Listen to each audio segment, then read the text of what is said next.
Jaya Radha Madhava Kunja Bihari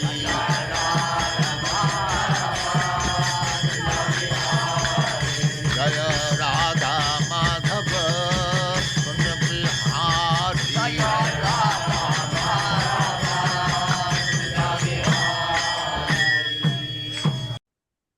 Hare Krishna, dear devotees, welcome to the 26th episode of Pariprashna.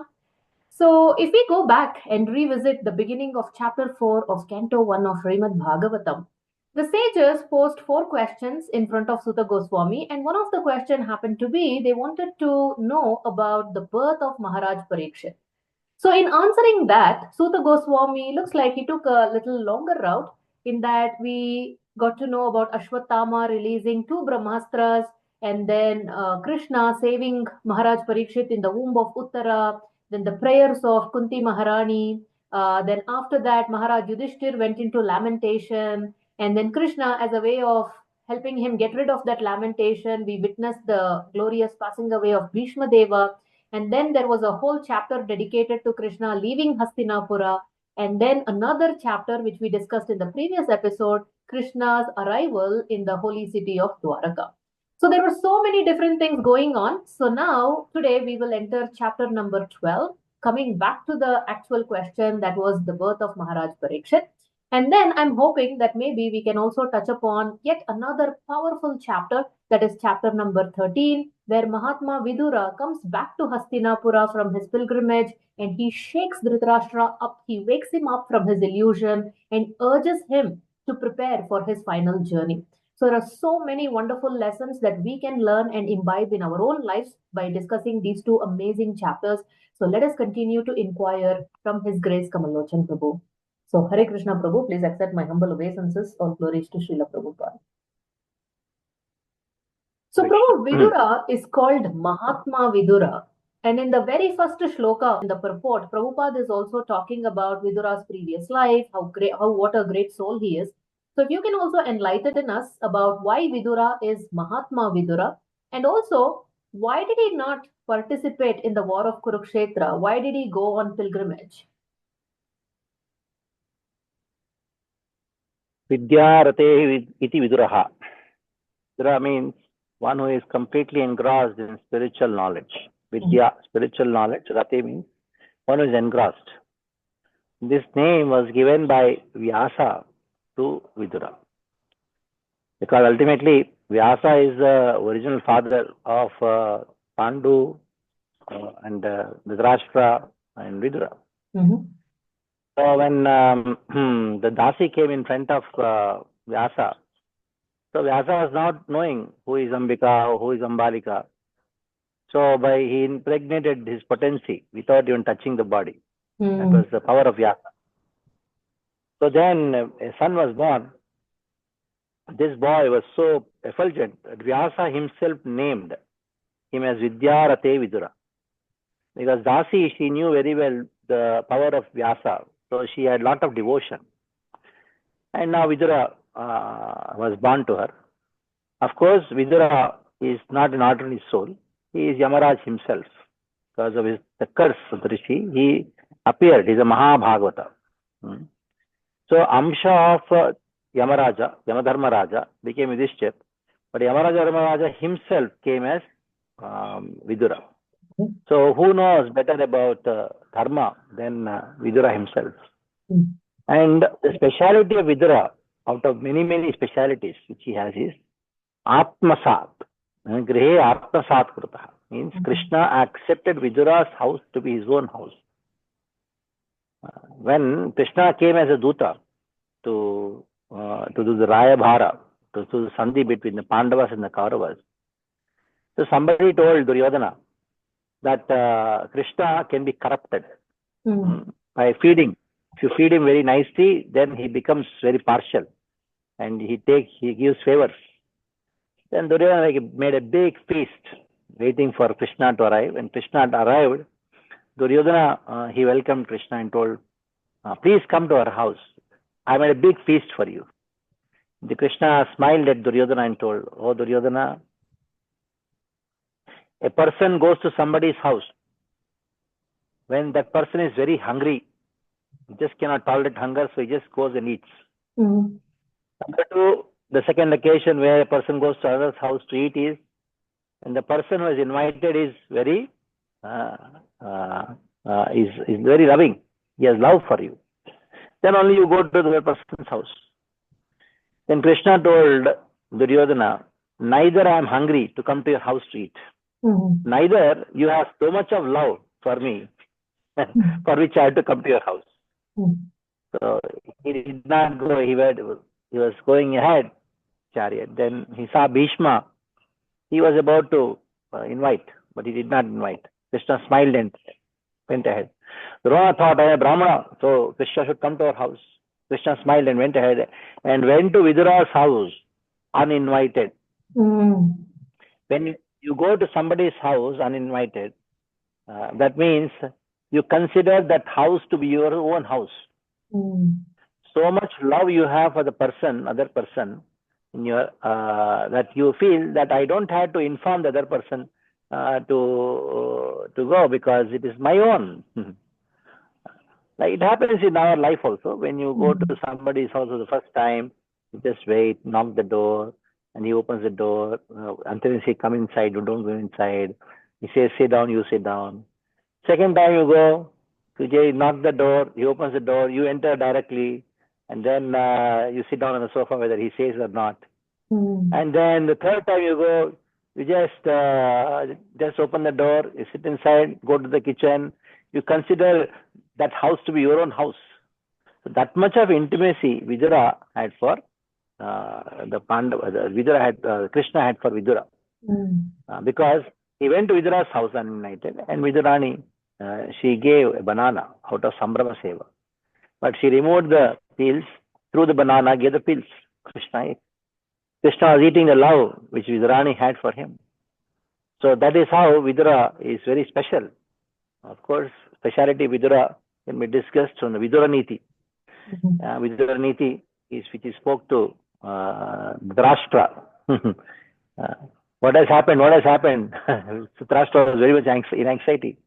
So then he spoke the entire Vidura Niti, Vidya Arate Vidura. And why he did not participate in the war, that is described in the Bhagavatam also. That how Duryodhana insulted Vidura. Then Vidura just left. And then when he was leaving, he just kept the Dhanush and left. To tell Duryodhana, see, don't be under fear that I am going to take this Dhanush and then prepare a big army and attack you. Say, I'm not bothered about it. He just left. So this is Vidura. It's one introduction about him. Amazing, Prabhu. So we get to see an elaborate discussion between Vidura Mahatma and Maitreya Muni in Cantos 3 and 4 of Srimad Bhagavatam and part of Canto 5 as well. So in the middle of Canto 5, he abruptly ends this conversation, spiritual conversation between him and Maitreya Muni, and he's coming back, and that is what is given in this chapter. So he's basically returning from his pilgrimage, the Kurukshetra war is over and all that. So what is the significance of pilgrimage in Vedic life or a devotee's life? Of course, Kumbh Mela is going on now, and pilgrimage is spiritual tourism that is called Yatra. When you say Yatra, it refers to Tirtha Yatra only. There is nothing like another Yatra. There is only one Yatra. That is, Yatra means Tirtha Yatra. That is the Vedic system. Every kshetra, every place in India is a kshetra. And one has to go there to pilgrimage center. Bhagavatam clearly talks about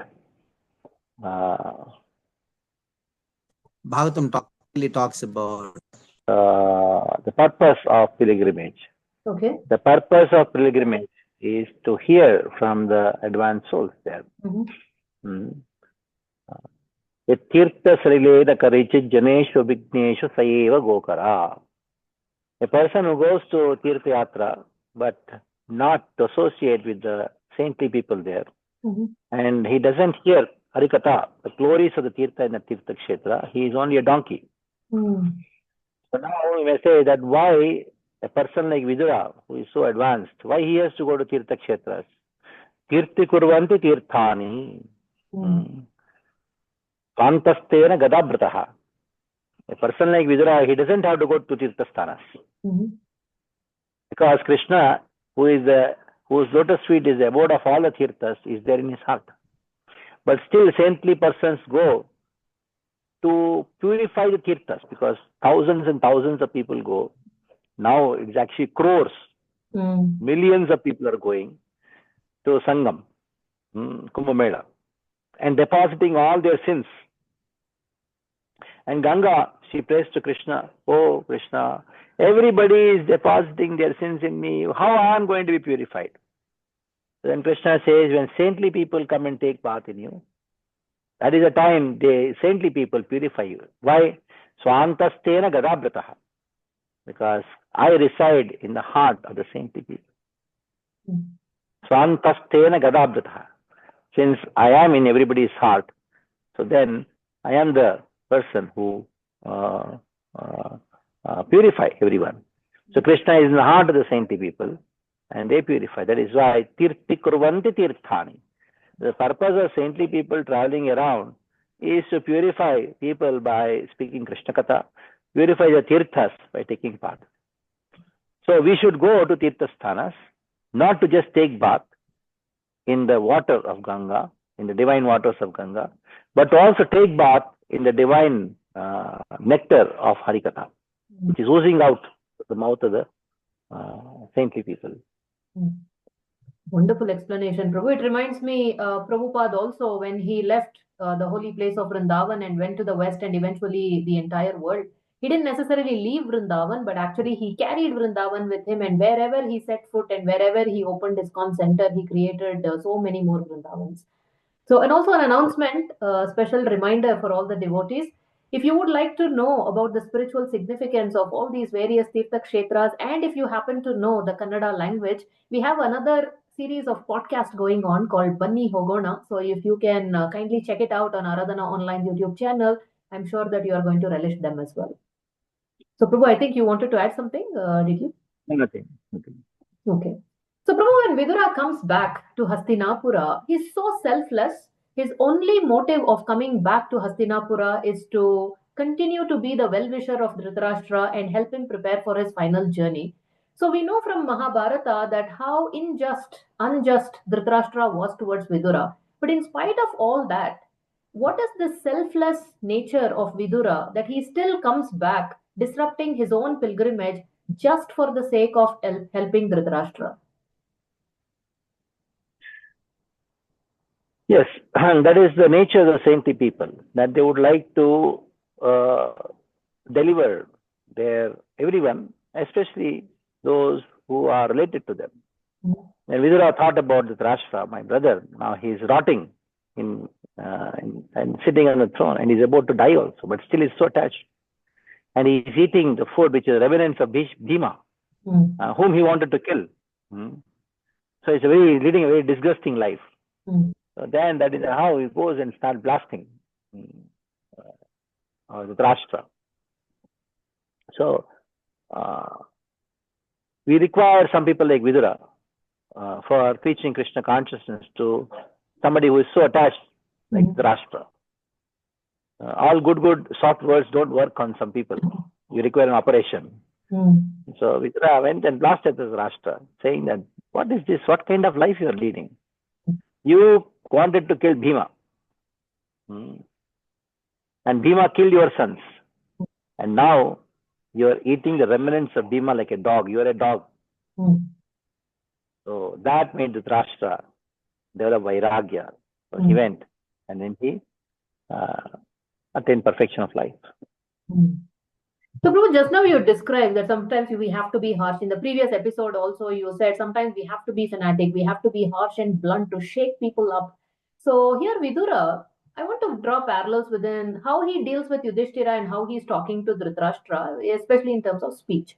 So in 17.15 of Bhagavad Gita, Krishna talks about what is the austerity of speech. Anudvegakaram vakyam satyam priyahicham tayat swadhyayabhyasanam chaiva vanmayam tapa uchyate. So Krishna is telling what is the austerity of speech. So when Vidura was speaking to Yudhishtira was inquiring, like, how did you maintain yourself during pilgrimage? How are our relatives in Yadukula? How is Krishna doing? How is everybody? So Vidura, when answering to Yudhishthir Maharaj, he has such emotional intelligence and the discretion with speech, what to say, how much to say. He's very discreet in that he very tactfully avoids giving the news to Yudhishthir Maharaj that Krishna has left. Krishna has already left, but he's not giving that news because he knows how much pain it's going to cause to Pandavas. And that same Vidura, just now you also mentioned how blunt and how harsh he was in talking to Dhritarashtra to shake him up. So if you can if you can share with us what lessons can we learn, how we can also be very discreet in our speech. So austerity of speech involves many features like anudvekaram vakyam, satyam, priyam, hitam, swadhyaya, and that is how it is the austerity of speech. Among all the features that is of austerity of speech, that is anudvekaram, not agitating, vakyam, satyam, priya, hitam, swadhyaya. In the 5 swadhyaya is study of scripture, and out of the other 4, which is the most important? Maybe hitam, beneficial? Yes, hitam. So hitam is the most important thing among the 4. If for the purpose of hitam, you have to give up anudvekaram, very much valid. Okay. And if you, for the purpose of hitam, if you want to give satyam also, that is also valid. So you cannot keep the satyam beyond hitam. Hitam is beyond satya. You have to keep hita above satya. So somebody may say, I'm very truthful. There was one rishi who had taken a vow that I only speak truth. So then what happened? There was one person who came running. And then, please pay me, the dacoits are attacking me. So then he told, go this side. He went. And the dacoits came and told the rishi, have you seen this person? Yes, I saw. He went in this direction. He is told truth. So the dacoits went and killed him. Oh. So for this sin, he had to go to Maharaj. Then he asked, why are you punishing me? Because you have committed a crime of murder. No, I told truth. So if the truth is not in the benefit of the person, you should speak lie. Now somebody may argue, he could have just told that I don't know where he has gone. He could have neither truth nor untruth. Then the dacoits would have killed him. Isn't it? So, hitam, benefit of the entire world, that is more important than anything. So, sometimes you may have to give up priya. You have to act as if you are very, very harsh for the purpose of the benefit. Mother is the best example. Mother, sometimes she is very soothing, Saumya Rupa, loving. And now all of a sudden she will take the Rupa of a Kali and then she starts shouting and yelling at the child. So, but in all the circumstances, her only purpose is what? Hita. That is the most important. Okay. So, Prabhu Vidura, very nicely, it's very instructive for all of us also, because Prabhupada in the purport writes, earlier there was one Dhritarashtra, now almost every home there is a Dhritarashtra. So, I'll just read a few, just the translations, what Vidura is saying. It's very, very instructive. This frightful situation cannot be remedied by any person in this material world. My Lord, it is the Supreme Personality of Godhead as eternal time that has approached us all. Whoever is under the influence of Supreme Kala must surrender his most dear life, and what to speak of other things such as wealth, honor, children, land, and home. Your father, brother, well-wishers, and sons are all dead and passed away. You yourself have expended the major portion of your life. Your body is now overtaken by invalidity, and you are living in the home of another. You have been blind from your very birth, and recently you have become hard of hearing. Your memory is shortened and your intelligence is disturbed. Your teeth are loose, your liver is defective, and you are coughing up mucus. Alas, how powerful are the hopes of a living being to continue his life. Verily, you are living just like a household dog and are eating remnants of food given by Bhima. There is no need to live a degraded life and subsist on the charity of those whom you tried to kill by arson and poisoning. You also insulted one of their wives and usurped their kingdom and wealth. So, just like Dhritarashtra, what makes us also to cling to what Bhagavatam calls as the infallible soldiers, Prabhu, our wealth, the family, position, status, so many things.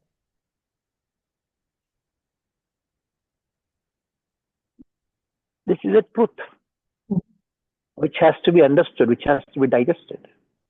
If you don't understand this truth, then we'll be still trying to extract some enjoyment out of this gutter called this material world. Mhm. This material world is like a gutter, it's like a ditch Mhm. in which all obnoxious things are there. So now, in this material world, which is like a ditch, we are trying to extract some rasgulla out of it. Mhm. Even if you get some enjoyment, it is like a rasgulla which is you remove it out of a gutter. How tasty it would be? It will not be. So this understanding comes only by the association with sadhu. Mhm. There are so many meanings of the word sadhu. One of the meanings of the word sadhu is one who cuts the attachment to the material existence. Is called a sadhu. Okay. So how can we, looks like if Vidura were not, if he had not come and if he had not shaken up Dhritarashtra, perhaps he would not have renounced. So how can we consciously seek the association of someone like Vidura in our own lives, who speaks the truth fearlessly, who is our well-wisher, who is not afraid to offend us, who will tell it to our face like it is? That association comes not by proximity, it comes by surrender. Mhm. If you are surrendered, then the sadhu would not mind speaking these words like Vidura. Mhm. Like sometimes we find our spiritual master glorifying us, talking very good to us. That means you should understand that you are not surrendered. He has a fear that if I scold him, he'll go away. Mhm. So we have many disciples of Srila Prabhupada very close to him.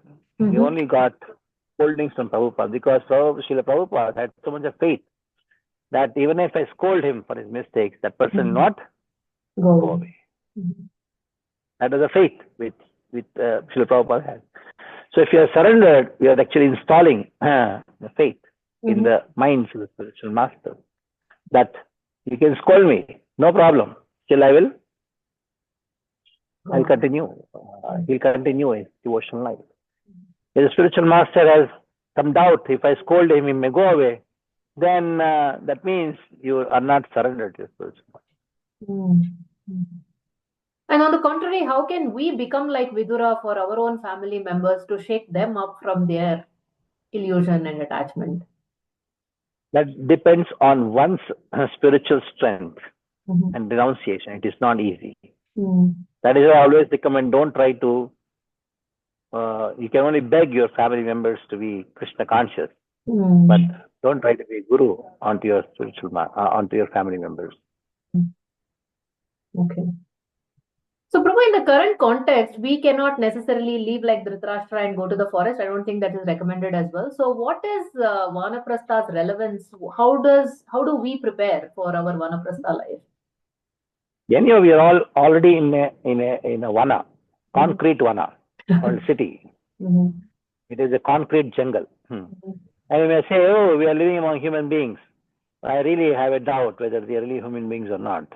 You, as the forest, you find lions, tigers, cats, and all, snakes, scorpions. Consciousness of the people is there already animalistic.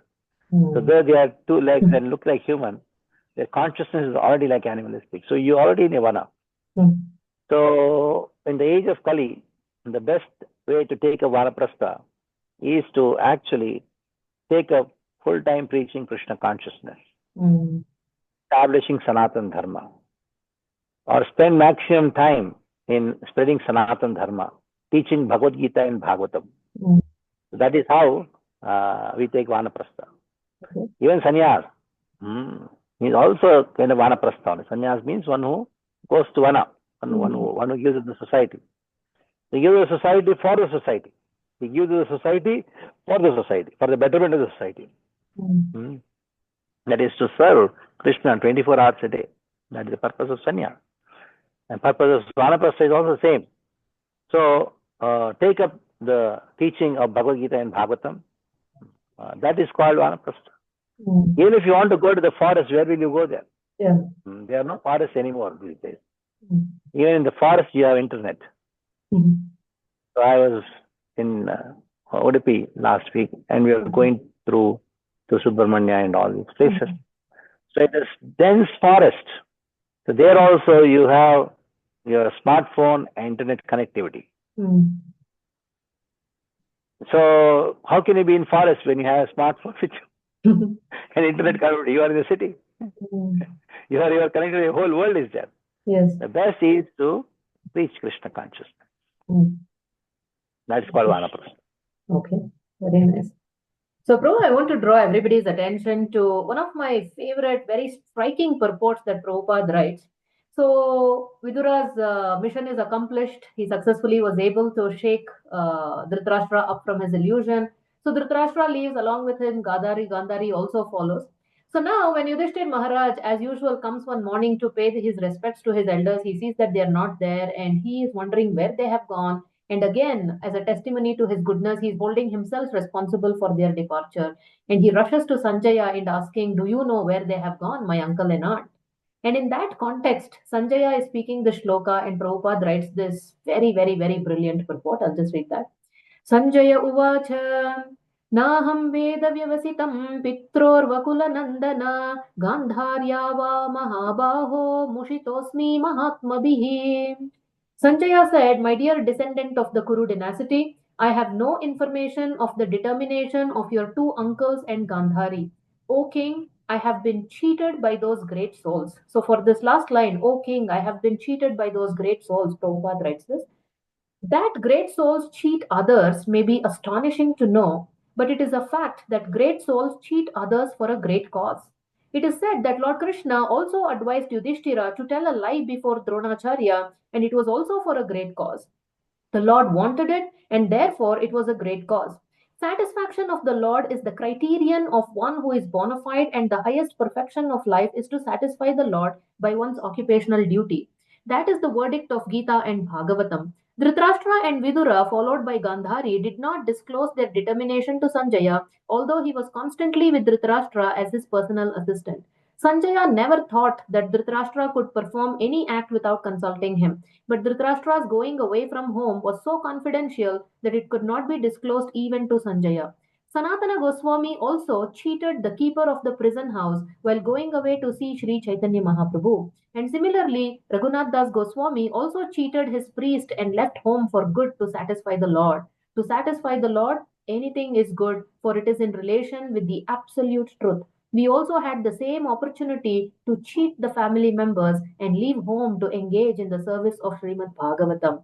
Such cheating was necessary for a great cause, and there is no loss for any party in such transcendental fraud. So, if you can tell us a little bit more about this transcendental fraud, spiritual deception. Everything has been told in the purport, but it's for us to digest. Yeah. Morality is a glorified asset on the plane of delusion. Srila Bhakti Siddhanta Saraswati Thakur has spoken. There is a lot of distinction between morality and spirituality. Spirituality is beyond morality. Actually, atheistic people take shelter of morality and do a big fraud on the name of morality. What is that fraud? They think that the moral rules and regulations are there in the society, and God is bound to by those regulations. So there is something called morality, and they create some moral use, and then say God should be subservient to these moral values which I have created. So that means they want to become God. It's the biggest cheating. That is called Mayavad. So it takes many, many forms. The Mayavad, that means to think that Krishna, God, is a product of Maya, and I am God. So I create certain rules and regulations and name it as morality. And if at all they should be God, if at all there is any saint, they should follow these rules and regulations of morality, which I consider it to be moral. And if you ask them, morality, who created that? It changes according to time, place, and circumstance. What is moral in India is not moral in America. What is moral in America, it may not be moral in India. Like a grown-up son, if he doesn't sit along with his uncles and father, their friends, if he doesn't share a champagne, then it is immoral there. Hey, what kind of person you are? You don't want to share champagne along with us. But in India, it is immoral. Of course, the definition of morality has been changing. I'm just giving you an idea. So, who created that morality? This morality has been created by a human. The absolute morality is created by Krishna. Since he's created the morality, absolute morality created by Krishna, then Krishna is beyond morality. So that is where people start questioning. How can he steal the garment of the gopis? So how can Krishna steal butter? How can he be God? Even Brahma was confused. That is why transcendence is not easy thing to understand. It can be only understood when you have mercy of Krishna. Even great sages, they get bewildered, like Krishna's and Krishna's devotees. They are seemingly immoral acts because they are beyond the modes of nature. Krishna's cheating is actually bliss for Yashoda. All the gopis, bliss for the gopis. Even the Krishna stealing garments was bliss to the gopis. That is why even till today, Krishna has been celebrated as Makhan Chor.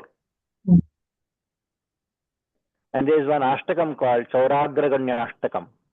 That we pay obeisances to the person who is the biggest of all the chores, all the thieves.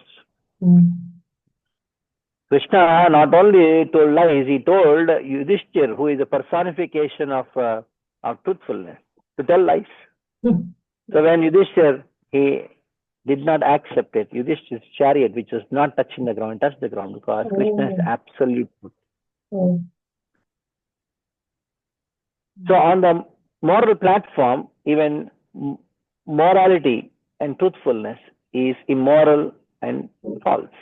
On the absolute platform, immorality and falsehood, lies, they are also absolute truth and absolute morality.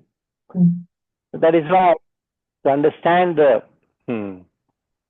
transcendence, one has to hear Harikatha, Bhagavatam, the nature of Krishna from sadhus. Then one can be transformed to the level of understanding the transcendental fraud. There's one Acharya, Tirumanga Alvar. He wanted to build Sri Rangam temple. So he engaged his thieves, 4 thieves, who was expert in speaking, would gather all the villagers. One was expert in opening keys. One was expert in seeing things in the darkness. One was expert in keeping his feet on some shadow, and the shadow the person would not move. So nice team. One would go and give a talk. All the villagers come, and one would go to their houses. In the dark also, they could see, open the lock, and if at all somebody would walk to their house, for some reason, they would go. One person would go and stamp on their shadow. He would not move. So they accumulated a lot of wealth for constructing a temple, and they all came and told Tirumanga Alvar, "We have accumulated so much wealth for you. So we have a deal. Half belongs to you, half belongs to us." Tirumanga, all the wealth is kept in the on the islands. So my disciple is there, he will go and give you the wealth. He told the disciple who knew how to walk on water. And he took the 4 thieves in a boat, and in the middle of the river Kaveri, he drowned them. And we came back walking. And all the wealth was used in building the Srirangam temple. Says our Acharya. You may say, hey, how is it so that you are glorifying somebody who has done such injustice? But when Tiruvangaralvars get somebody drowned, they in Kaveri, definitely they will go to Vaikuntha and nowhere else.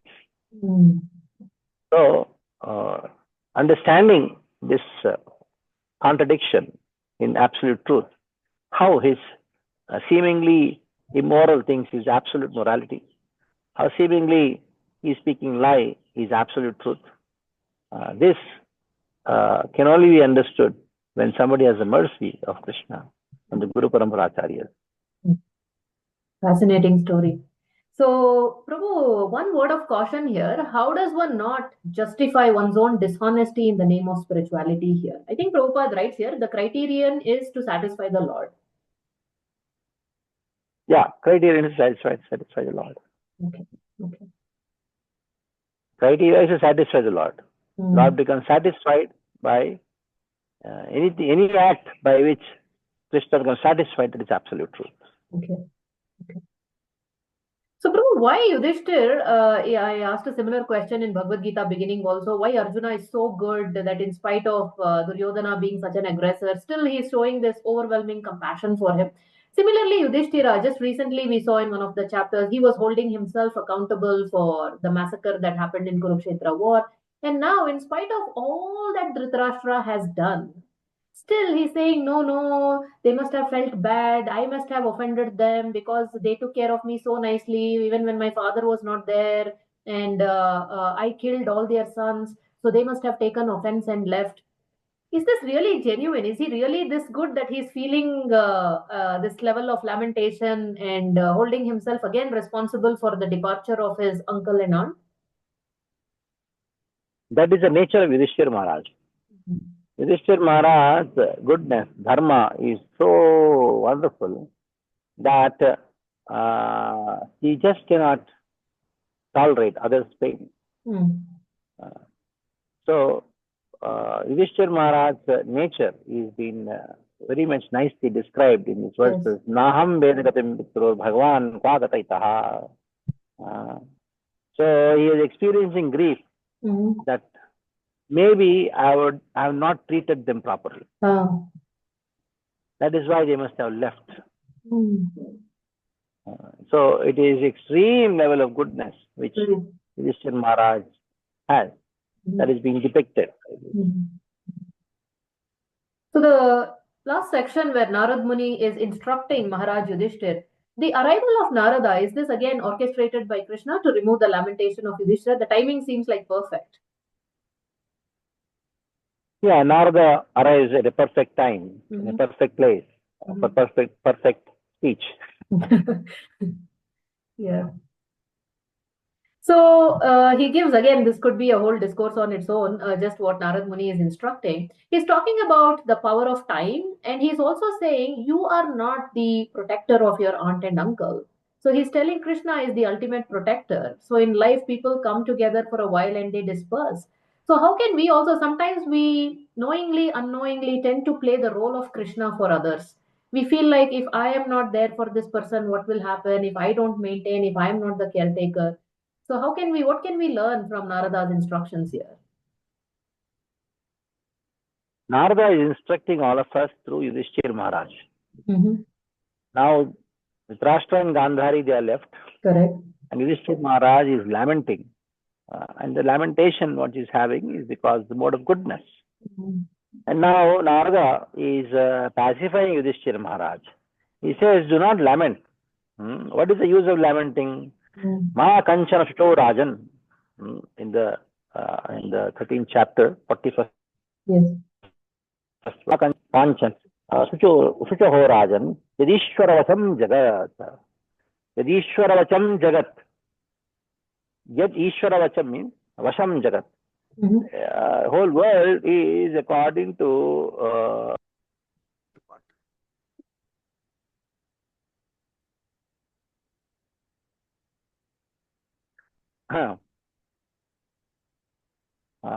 running according to the will of Krishna. So it is not that you are the cause of Yudhisthira Maharaj, Dhritarashtra's going to college. Everybody is under the control of Krishna. Everything happens according to the control of Krishna. Loka sapala yasyeme vahanti balimishituhu. The whole world is dependent on Krishna. What to speak of that? Sometimes people are combined, or they work, they are just together, and sometimes they are separated. It is all under the will of Krishna. So be Krishna conscious. Don't lament. Lamentation is because of your goodness, but go beyond goodness. And this way, again, Narada, he speaks to remove the lamentation of Yudhisthira Maharaj. So just like Vidura, Narada Muni is also very, very sensitive to the fact that he also does not reveal that Krishna has already left. But he indirectly does say, now you just wait for Krishna's final pastime and then you also get ready to depart. So he subtly hints that. And towards the very end, Prabhu, what is the destination that Dhritarashtra actually attained? He performs Ashtanga Yoga and he burns in the fire of meditation, and Gandhari enters that fire. So what is the destination attained by these two, Dhritarashtra and Gandhari? Definitely, it is not Vaikuntha. They attained Brahman because they were offended devotees. Those who are offenders of devotees and not taken up pure devotional service, they would not go back home, back to Godhead. They would not be in the position of going to take up pure devotional service. Those who are not taken up pure devotional service, they would not go to Vaikuntha or Goloka. So they performed Ashtanga and they attained the impersonal Brahman. Attained the Paramatma of each of the Lord.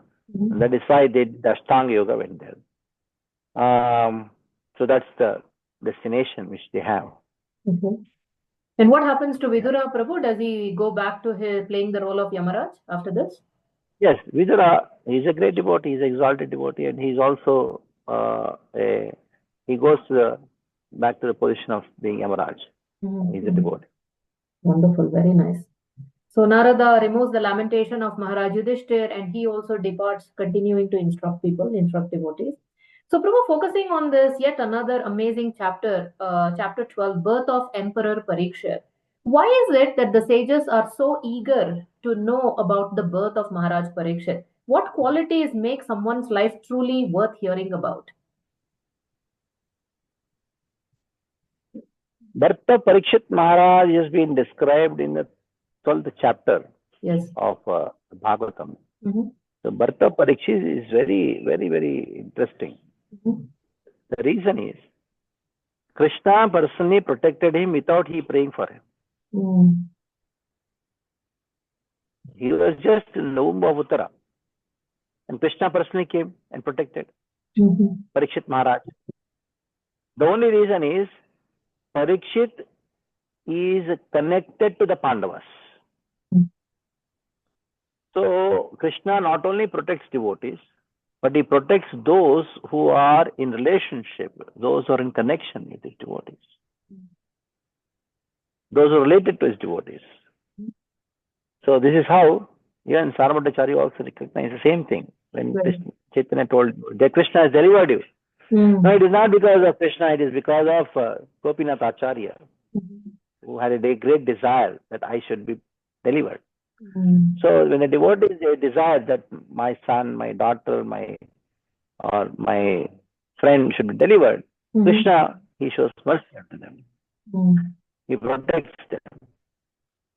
So Parikshit Maharaj was protected by Krishna because he is a grandson of the Pandavas. Okay. And here, very nice description of the exemplary rule and the prosperity under Maharaj Yudhishthira's rule. So Sri Suta Goswami said, Emperor Yudhishtira administered generously to everyone during his reign. He was exactly like his father. He had no personal ambition and was freed from all sorts of sense gratification because of his continuous service unto the lotus feet of the Lord Sri Krishna. News even reached the celestial planets about Maharaj Yudhishtira's worldly possessions, the sacrifices by which he would attain a better destination, his queen, his stalwart brothers, his extensive land, his sovereignty over the planet Earth, and his fame, etc. O Brahmanas, the opulence of the king was so enchanting that the denizens of heaven aspired for it, but because he was absorbed in the service of the Lord, nothing could satisfy him except the Lord's service. So, Prabhu, in this connection, I had a couple of questions for you. So, one is, what is the connection between a king administering a dharmic rule that is proportionate to the prosperity in that kingdom, both material and spiritual prosperity? And number two, here it is said Maharaj Yudhishthir's kingdom was so prosperous that even denizens of heaven aspired for it. But however, we see that Maharaj Yudhishthir himself was not really interested in this because he was completely absorbed in the service of the Lord. So, what is this sense of true renunciation? So, these two questions. Renunciation means engaging everything in Krishna's service. Mhm. Even engaging renunciation also in Krishna's service. That is called renunciation. Mhm. So as long as he ruled, he was really concerned about the citizens, and then he ruled in a very perfect Krishna conscious way. When the time came when he has to give up, that also used in Krishna's service Mhm. by making Parikshit Maharaj as the king, and he showed an example to the entire world that in spite of you having a prosperous kingdom, this kingdom doesn't belong to you. Mhm. You have to find a successor, and then you have to go. So that is what the example, the perfect example Yudhisthira Maharaj showed. Okay. The time comes, then you have to leave and then establish a person who is a successor for you. Okay. So, Prabhu, just like when Krishna appears, everything aligns astrologically, astronomically, everything, zodiac signs. So, here we see when Maharaj Parikshit also took birth, because we have already talked about how Krishna protected. I'm not revisiting that aspect of it. So, what is the significance of this astronomical alignment at the time of birth of great devotees? Astrology, astronomy, Mhm. they are having a great significance because it is time science. Okay. Krishna is time, Mhm. and then according to the time science which Krishna has given to us, that is called astronomy and astrology, Mhm. we can predict how the person would be in future. Okay. When a great personality appears, the birth chart would show all the auspicious signs which he has got. Mhm.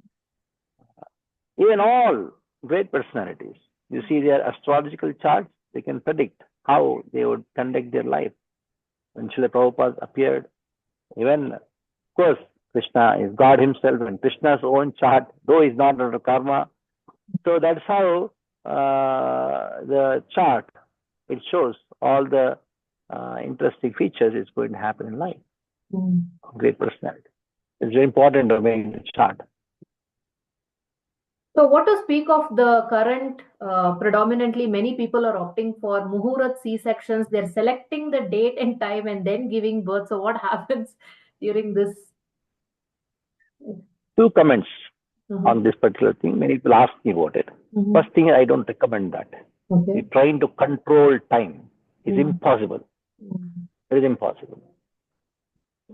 Even though you have some human calculation to find out the most auspicious time, just because you have found some auspicious time, will it change the karma of the child who is going to be born? Not at all. Is it going to change your karma? No, it's not going to happen. So it should not be recommended at all. This kind of thing should be avoided. Even if somebody goes to do that, you tell the nurse or the doctor, the gynecologist, I want this Caesarean child to be born this particular time. It somehow happens that there will be a delay of 15, 20, 30 minutes, or it may happen a 15, 20 minutes before also. That 15, 20 minutes is enough to determine. By your mental speculation or calculation, You cannot change the karma of the child. So leave it to Krishna. This is all artificial. And more artificially we try to do things, there will be more greater reactions for it. And I'll give one example. I denied that I will not give any auspicious time for one couple who wanted that I should decide the time where I told I will not do that. I told I don't recommend that you should also do, but they accepted, but somehow their in-laws, the parents of the wife, so they told no, they had somebody and he told some time. Then the nurse told that just wait for one more day because there's some complication. So they asked the astrologer. Then he told, no, if you want, then it cannot be after 3 days. Another auspicious time.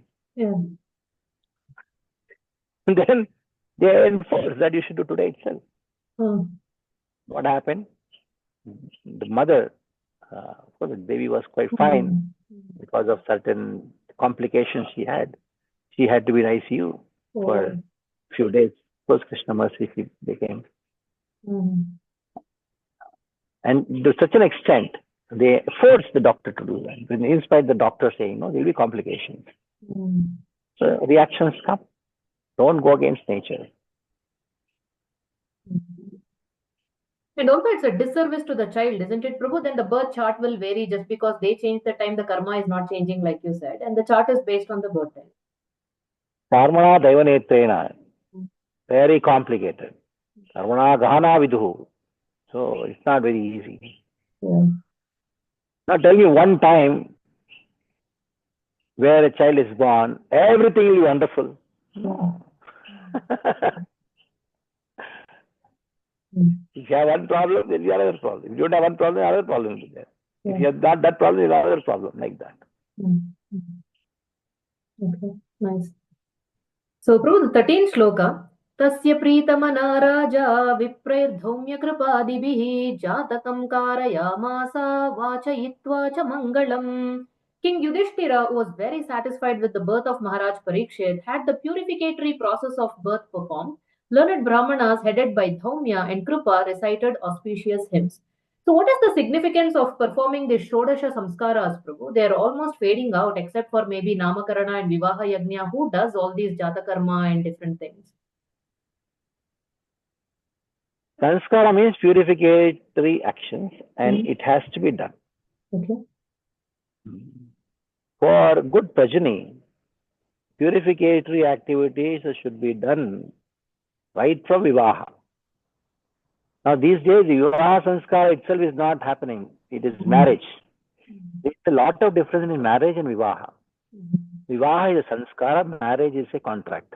And Shadi is moj masti, is a some sense enjoyment. It is celebration.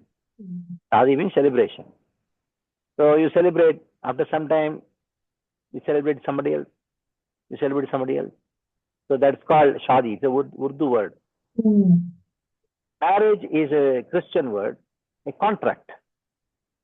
So we stick together for some time and we agree to stay together. After some time, if we like, fine. If we don't like, then we separate and stay with somebody else. But Vivaha is a samskara, it's a purification, it's acceptance of responsibility.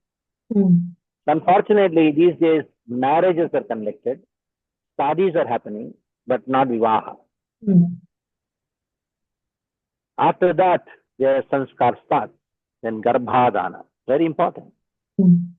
If you don't do Garbhadana, your child will be an animal in the form of a human. And that is why the mothers tell, "Ye gada kahan se aaya?" to the boy. Gada gadi se hi aata hai. Because you did not do Garbhadana sanskara. You are just animals. So then animal will come, donkey will come, dog will come.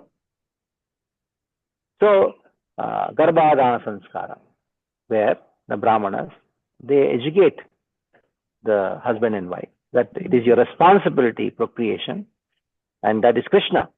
Dharma viruddho kameshu bhuteshu kaka. Dharma viruddho kameshu bhuteshu bharatarshava. Say, Dharma viruddha. Aham, I am the Kama, which is Dharma viruddha, which is not antagonistic to Dharma. Krishna says in the Bhagavad Gita. So, the sanskars. Then, after Garbhadana, then you have, there is Pumsavana, there is Sivanta, and then Jatak Karma, and then Chuda Sanskar. Like that, there are 10 sanskar, and ultimately Antim Sanskar. So sanskars are purification. Just see, the birth is purification. Even the death is also sanskar, is also purification. The whole purpose of human life is purification.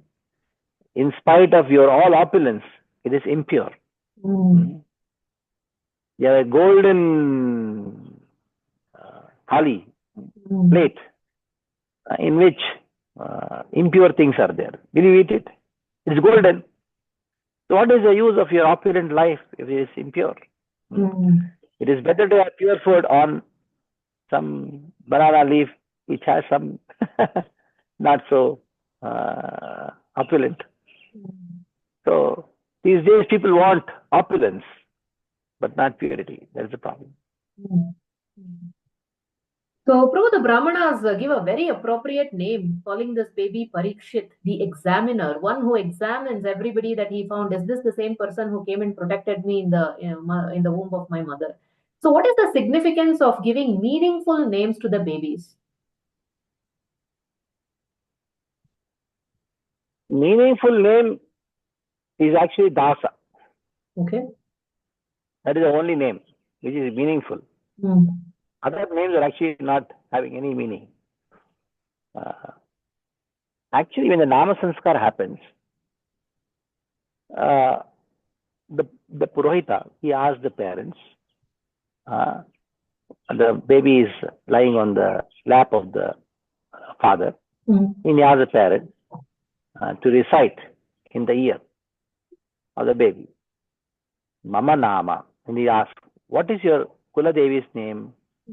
Then they would say, our Kula Devi is maybe Alavelumanga. They may say. So then he would say, the baby would recite in the Aham Alavelumanga Daso Asmi. I am. Who is Kula Devata? Okay, Narasimha is Kula Devata. Narasimha Dasaha Asmi.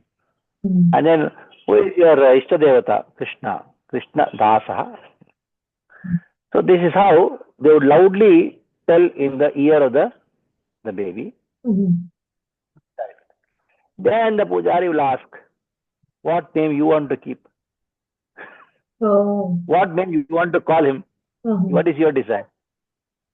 Pujari will say, if you want, you can just tell in the ear. Don't tell loudly. That is your desire. You want to call him like that. But he is not that. He is Dasa. Okay. Then they keep the name. Oh, we want to name our boy as Pappu. Earlier, these names were given to dogs. When I was a kid, some names were given to these dogs.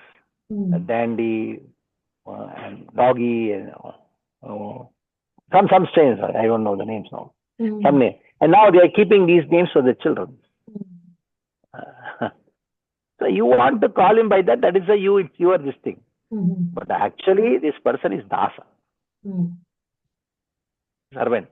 So initiation actually happened. Namakarana means initiation. It happened. So any suggestions for the parents? So how should they, because they don't know the qualities of the baby yet, so how do they really come up based on the features or how? Two things. The parents don't have right over. Number one is name. What name that boy should have. Number two, whom that boy or a girl should get married to. That should be in the hand of the Acharya. Oh, I see. Who did the Namkarana Sanskara for Rama? Who got him married? Vishwamitra. Already decided, Vishwamitra decided and informed Dasharatha, already everything pakka, just come, attend the wedding. So because the parents because of the excessive this thing, they want what name we should keep. Okay. Whom should our boy or daughter should get married to? They want to decide, but and so Acharya Upasana is important. Every family should have a Purohita, Acharya, who would guide them in this activity. So, Prabhu, at the time of this auspicious birth of Parikshit, the way Yudhisthira Maharaj is celebrating, yes, he is very much delighted, but the way he is celebrating is by giving charity to the Brahmanas, conducting yajna, sacrifice. This is such a contrast to the present day celebrations of the birth or birthdays where there is so much of material indulgence. So, what is the proper way of celebrating birthdays? Charity. You make that boy or the girl whose birthday you're celebrating to get used to giving, not receiving. These days, the children, even just 3-year-old kids, birthday, and they think of what I'm going to get, what this person is going to give, what my father is going to give, what my uncle is for me. So it's the culture of taking. But the Vedic culture is not of taking; it is of giving. So I still remember my childhood. Even though they're small kids, mother would not feed till everybody is fed. They would make sure that we feed. And we give gifts. Anybody brings gifts, we are not supposed to accept it. Yeah, they should go and keep it in the altar. That's all. But these days, they're sitting and waiting. What you brought? Then the baby is opening and seeing, this I got. So receive blessings, give gifts. And then feed Krishna Prasad. Now these days they keep the cake. And on the cake, they put the boy's or the girl's name, whose birthday is there. And give them the chocolate. Cut that name. Hurry, your birthday, you are killing that name. Name is so inauspicious. And not only that, what is there? Put the candles. And then this boy, this 5-year-old, 6-year-old boy is made to blow. And all the saliva is on that. And he's taking that and giving his Mahaprasad to all the elders. Very unfortunate. So you read, when Parikshit Maharaj was born, what happened? Yudhisthira Maharaj, he made all the Brahmanas very satisfied by giving them charity. And Parikshit Maharaj was named as Vishwarata because he is protected by. So all the names should be in connection with divinity. Very nice explanation. So, Prabhu, here Yudhisthira Maharaj is confidentially inquiring from the Brahmanas. Shri Rajo Vacha Apyesha Vamshyan Rajarshin Punya Shlokan Mahatmanah Anuvartitas Vidyashasa Sadhuvadena Saptamaha. The good king Yudhisthira inquired, O great souls, will he become as saintly a king, as pious in his very name, and as famous and glorified in his achievements as others who appeared in this great royal family? So why is Yudhisthira Maharaj wanting to know the future of the child, how he is going to be? Very natural. Everybody wants to know their future and child's future. It is expression of one's affection. So there is nothing wrong in trying to know the future of the child. It is very nature. It's expression of one's affection so that they can be trained in a particular direction. So when the baby is born, it is very natural for the parents to ask the future of the child. It happened with Krishna, it happened with Chaitanya Mahaprabhu. It is a tradition which has been followed even in India till today. And the Brahmanas are so accurate in their predictions, so they give a long list of glorifying how Parikshit is going to be. And in that list, towards the end, they also say, they predict the end, how Maharaj Parikshit is going to be cursed, to be killed by a by the bite of a snake bird, and how he will receive the message of Bhagavatam and then leave. So, what is the role of Brahmanas in this whole process?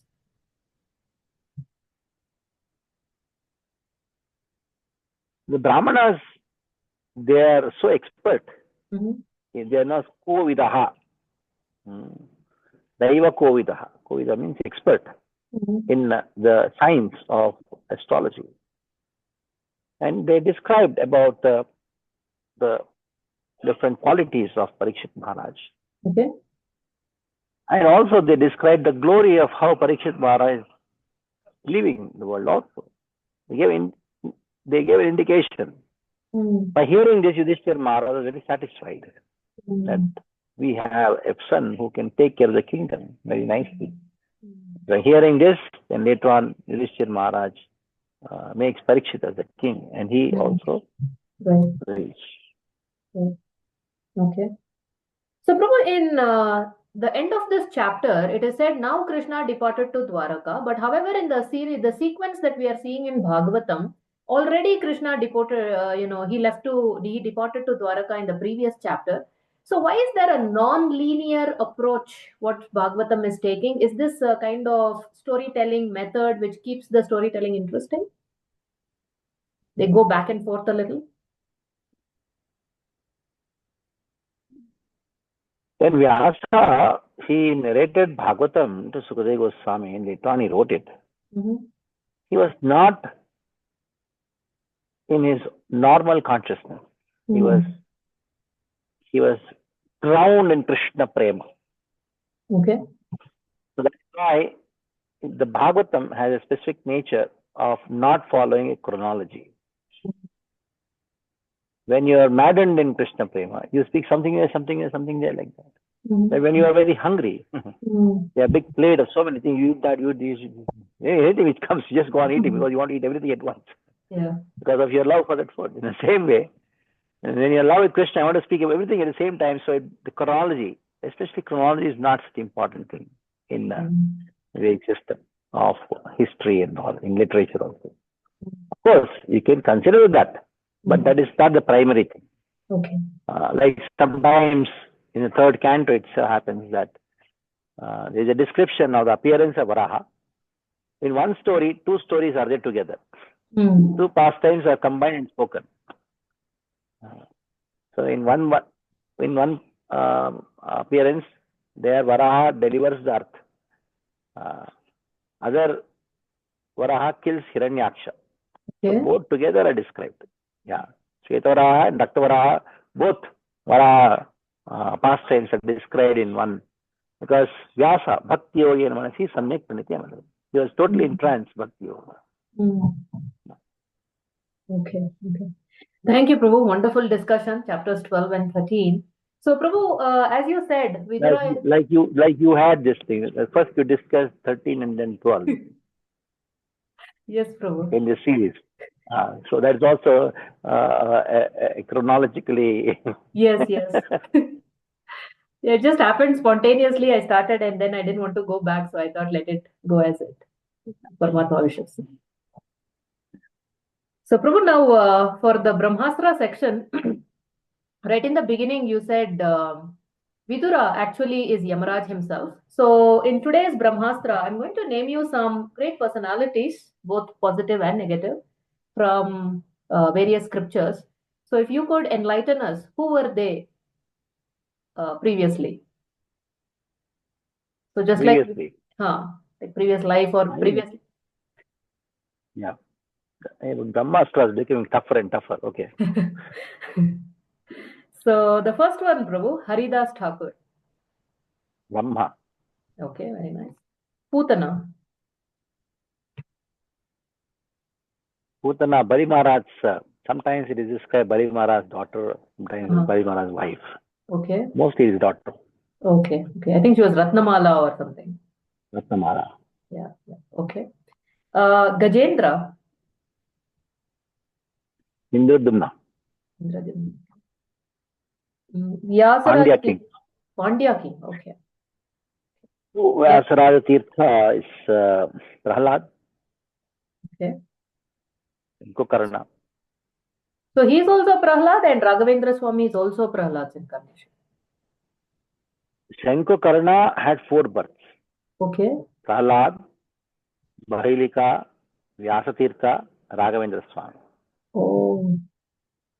Okay. Sarvabhauma Bhattacharya. Brihaspati. Brihaspati, okay. Shikandi. Shikandi. Amba. Correct, yeah. Amba. Shishupala and Dantavakra. Jai Vijay coming as 3 incarnations. Right. 3, or did they also come as Jagai Madai, or only 3? Yeah, it's Okay. Jagai Madai thing. Very difficult to explain that. Okay. Yeah. Okay. Next is the lizard in the well of Dwaraka who was liberated by Driga. Krishna. Driga, yeah. Okay. Kubja. Who's Kubja? In Mathura, that hunchback lady, she came and gave the scent and perfume to Krishna. Yeah, Then who was she? I'm not getting it. she was Who was Shurpanaka, she? is what I heard. Shurpanaka from. Is it? Yeah. Oh, first time. I'm hearing that. Yeah. Yeah. What about Vritrasura, Prabhu? Chitraketu. Chitraketu. Okay. Next is Vasudeva and Devaki. They are Sutapa and Prishni. And what about Mother Yashoda and Nanda Baba? They are Drona and Dara. Yeah. Very nice, Prabhu. You're saying it's getting difficult, but actually you're performing better and better and better. So thank you very much, Prabhu. It is filled with philosophical insights and practical instructions. It's such a great combination, so much to learn from. So as always, thank you so much for sharing your time and wisdom. You're so busy. In spite of that, you're taking the time out to do these episodes. So thank you very much, devotees, joining us week after week. So today we discussed chapters 12 and 13, and my sincere apologies. I don't know what was going on. We just covered chapter 13 first and chapter 12, but anyway, we have covered both the chapters. So next chapter, that is chapter 14, is going to be quite heart-wrenching. It's going to be sad because Krishna is going to be wrapping up his mortal pastimes. So we are going to discuss that, and then immediately Pandava's timely retirement, and so many things are going to happen. So you definitely don't want to miss the next episode. Please join us back in a week's time and continue to relish these chapters. And I hope that you're also spreading these episodes, sharing these episodes with everyone you know, so that way they can also relish Srimad Bhagavatam along with us. So we will see you in the next episode. Until then, as always, stay inquisitive and stay Krishna conscious. Hare Krishna. Hare Krishna, Prabhu. Hare Krishna.